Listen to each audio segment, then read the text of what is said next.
Welcome to the last breakfast. Please enjoy the video. You start by confirming your OS version and backing up current settings so you can revert if needed.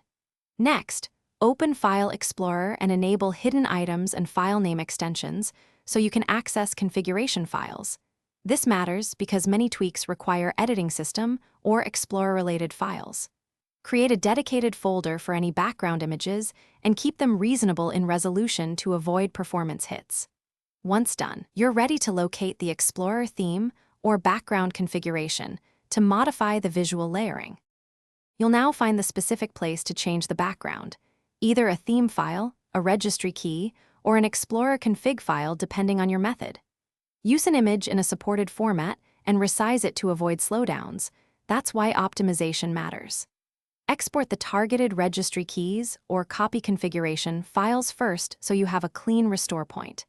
Then apply the edited path or file reference and save changes carefully. If permissions block you, make sure to run the editor as administrator before proceeding. To finish, restart Explorer or sign out and back in to force the system to read the new background. This makes the change visible. Test different folders and window sizes to confirm consistent behavior and make incremental adjustments if scaling or alignment looks off.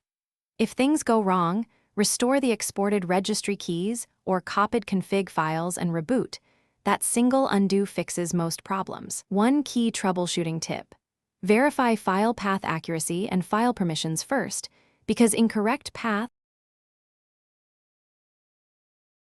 Thanks for watching. If this was helpful, leave a like and consider subscribing. See you next time.